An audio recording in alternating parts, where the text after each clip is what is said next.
గర్భిణీ స్త్రీలు పౌష్టికాహారాన్ని తీసుకుంటూ ఆరోగ్య విషయాలపై ప్రత్యేకత తీసుకున్నప్పుడే సుఖప్రసవాలు జరుగుతాయని జిల్లా సంక్షేమ అధికారి రసూల్ బి అన్నారు. పుట్టిన పిల్లలకు ఎక్కువ రోజులు తల్లిపాలు పట్టినప్పుడే పిల్లలు ఆరోగ్యంగా ఉంటారని బాలింతలకు సూచించారు. నిజామాబాద్ జిల్లా దర్పల్లి మండల కేంద్రంలోని ప్రభుత్వ పాఠశాలలో ఐసిడిఎస్ ఆధ్వర్యంలో పోషణ పక్వం కార్యక్రమాలు నిర్వహించారు. కార్యక్రమానికి ముఖ్య అతిథిగా జిల్లా సంక్షేమ అధికారి రసూల్ బి పాల్గొన్నారు. కార్యక్రమంలో ఆమె మాట్లాడుతూ ప్రతి గర్భిణీ స్త్రీలు పౌష్టికమైన ఆహారం తీసుకుంటే సాధారణ ప్రసవం జరుగుతుందని, 2 సంవత్సరాలు తల్లిపాలు ఇవ్వటం ద్వారా పుట్టిన పిల్లలు ఆరోగ్యంగా ఉంటారని ఆమె తెలిపారు.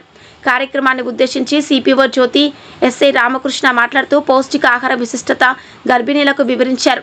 పోషక పక్షం కార్యక్రమంలో భాగంగా అన్నప్రాసన, శ్రీమంతాలు, అక్షరాభ్యాసం, వంటల పోటీలు, గ్రాడ్యుయేషన్ డే తదితర కార్యక్రమాలు నిర్వహించారు. కార్యక్రమంలో చిన్నారులు చేసిన నృత్యాలు అందరినీ అలరించాయి. అలాగే వ్యాస రచన పోటీలు నిర్వహించి గెలుపొందిన వారికి బహుమతులు అందజేశారు. కార్యక్రమంలో SI Ramakrishna, MPO Rajesh, DRO Mounika, doctor Anitha, doctor Aravinda, AM Vijaya, health superintendent, Asha వర్కర్లు, అంగన్వాడీ టీచర్లు, సూపర్వైజర్లు బుజ్జి, మమత, శోభా, వరలక్ష్మి, సునీత, రాధ, లక్ష్మి, భాగ్య, శ్రీలత, జ్యోతి తదితరులు పాల్గొన్నారు. RRR న్యూస్ ప్రతినిధి సురేందర్, మండలం దర్పల్లి, జిల్లా నిజామాబాద్.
పరిస్థితుల్లో సహజసిద్ధంగా మనం తీసుకోకపోవడం. ఓకే, బలవర్ధకమైన ఆహారం ప్రొవైడ్ చేస్తుంది. అందరూ తీసుకుంటారు. కూర్చున్న వాళ్ళ రేషన్ బియ్యం తీసుకుంటారా? రేషన్ బియ్యం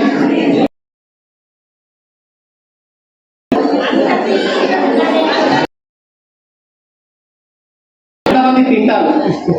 రేషన్ బియ్యం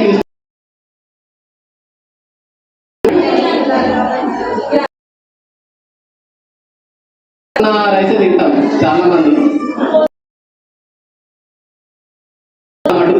90% తినం. రేషన్ బియ్యం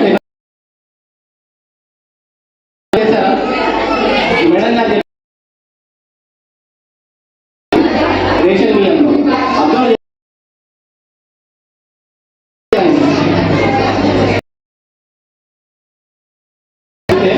పిండి లాగా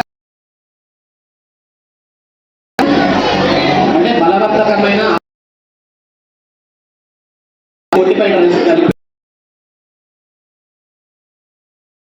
ఈ రోజు ఇక్కడ ఏర్పాటు చేసిన ఈ కార్యక్రమాన్ని చాలా విజయవంతంగా వీళ్ళు పూర్తి చేసుకుంటున్నందుకు చాలా సంతోషంగా అనిపిస్తుంది. వీళ్ళు వచ్చేసి ఇంతకుముందు పోయిన సంవత్సరం కూడా చాలా బాగా చేశారు. ఇక్కడ మేము ఇంతకుముందు కూడా వీళ్ళకి ఈ హాల్లోనే వాళ్ళు ప్రోగ్రామ్ చేసుకోవడం అనేది జరిగింది. ముఖ్యంగా వీళ్ళు చిన్న పిల్లల్ని ఎలా బాలంతల నుండి బిడ్డ పుట్టేటప్పటి నుండి గడుపులో బిడ్డ ఉన్న నుంచి ఆ బిడ్డ ఎదుగుదల ఆ బిడ్డ యొక్క ఎదుగుదలకు మరియు పుట్టిన తర్వాత 5 సంవత్సరాల వరకు కూడా ఈ పిల్లలు వాళ్ళ చేతుల్లోనే ఉంటారు. కాబట్టి వాళ్ళ యొక్క కార్యక్రమాలు చక్కగా నిర్వహిస్తూ ప్రతి బిడ్డకు పోషకాహారాన్ని ఎలా అందించాలనే దాన్ని చెప్తూ ఈ ప్రోగ్రామ్ ని చాలా ముందుకు తీసుకెళ్తున్నారు. వీళ్ళు చేసే ఈ కార్యక్రమం మామూలుగా బాలింతలు బిడ్డలు వాళ్ళ యొక్క పోషణ వ్యవస్థ వీళ్ళంతా కూడా మీరేసుకుంటుండడం వల్ల మనకి చాలా చక్కగా ఆరోగ్యవంతమైన బిడ్డల్ని మన దేశానికి అందిస్తున్నందుకు వీళ్ళకి చాలా కంగ్రాట్స్ చెప్పాల్సిన అవసరం ఉంది. అందరూ కూడా ఒకసారి చప్పట్లతో వీళ్ళందరూ కూడా కంగ్రాట్స్ చెప్తారని చెప్పి అనుకుంటున్నాను. దీంతో పాటుగా పోషక పదార్థాలు మనకు ఎంతో అవసరం. మన దగ్గర వచ్చేసి స్కూల్లో కూడా మనం చెప్తూ ఉంటాము అందరికీ కూడా పోషక పదార్థాలు ప్రోటీన్లు కానీ విటమిన్లు కానీ కార్బోహైడ్రేట్స్ కానీ మనకు కావాల్సిన అన్ని రకాల పోషక పదార్థాలను మీరు ఎలా తీసుకోవాలి, ఏ పదార్థాల్లో ఏ పోషక విలువలు అనేది చక్కగా వివరిస్తున్నారు. చిన్న పిల్లలకు కూడా చక్కటి ఆటపాటలతో వాళ్ళ కార్యక్రమాన్ని చక్కగా నిర్వర్తిస్తూ ముందుకు తీసుకెళ్తున్నారు. ఇక్కడ వచ్చేసి ఒకటమ్మ మీరు 5 మండలాల నుంచి వచ్చారని చెప్పి తెలిసింది. మాకు ఇప్పుడు ఇక్కడ మన దెబ్బల్లి హై స్కూల్ లో ఈ ప్రోగ్రామ్ నిర్వహించుకోవడమే కాకుండా మాకు కూడా ఇక్కడ 21వ తారీఖు నాడు మా స్కూల్ ఇప్పుడు PM3 స్కూల్ కింద ఎంపిక కావడం జరిగింది. ప్రధానమంత్రి రైజింగ్ ఆఫ్ ఇండియా అనే స్కూల్ కింద మరి ఎంపిక కావడం అనేది జరిగింది. స్కూల్లో వచ్చేసి చాలా సదుపాయాలతో మన స్కూల్ చాలా ముందుకు తీసుకెళ్తున్నాం. మనం ఇక్కడికి వచ్చేసి పిల్లల చదువులో భాగంగా చాలా రకాల కార్యక్రమాలను PMC పథకం ద్వారా మేము చేపట్టడం కూడా జరిగింది. అందరూ తల్లిదండ్రులు దానిలో ఒకసారి దృష్టిలో ఉంచుకోండి. ఇక్కడ వచ్చేసి ఈ ప్రోగ్రామ్ చిన్న పిల్లల్ని ఎదుగుదల గురించి చెప్తుంది. మా స్కూల్లో వచ్చేసి మేము 5వ తరగతి నుంచి మన ప్రైమరీ స్కూళ్ళలో పిల్లలు వస్తూ ఉంటారు 1 నుండి 5 వరకు. ఆ తర్వాత వచ్చేసి 6వ తరగతి నుంచి 10వ తరగతి దాకా మా స్కూల్లో విద్యాభ్యాసం నేర్చుకుంటుంటారు. ఇక్కడ కూడా గవర్నమెంట్ లో భాగంగానే మనకు వచ్చేసి మధ్యాహ్న భోజన పథకం అనేది ప్రవేశపెట్టడం జరిగింది. ఆ మధ్యాహ్న భోజనంలో కూడా చాలా రకాల ఆహార పదార్థాలను వీళ్ళకి అందజేయడం జరుగుతుంది. వారానికి 3 గుడ్లు, పొద్దున్నే రాగి జావా ఇవ్వడం జరుగుతుంది. రాగి జావా ఐరన్ కి బదులుగా వాళ్ళకి పనిచేస్తుంది. గుడ్లు వచ్చేసి సంపూర్ణ ఆహారంగా పనిచేస్తున్నాయి. దీంతో పాటు చదువు కార్యక్రమాల్లో మేము చాలా రకాల కార్యక్రమాలు చేపట్టడం జరుగుతుంది. దీనికి చాలా రకాల ల్యాబ్స్ కానీ సౌకర్యాలు అన్ని సౌకర్యాలతో విజయవంతంగా మన పాఠశాలను కూడా ముందుకు తీసుకెళ్తూ మీ పిల్లలందరినీ కూడా గవర్నమెంట్ స్కూల్కి పంపించాలని చెప్పేసి కోరుకుంటున్నాను. Thank you very much.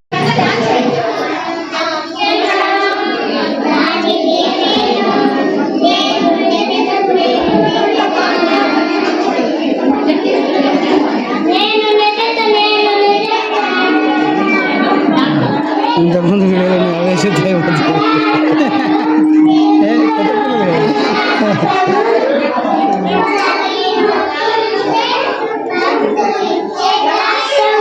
తీసుకురండి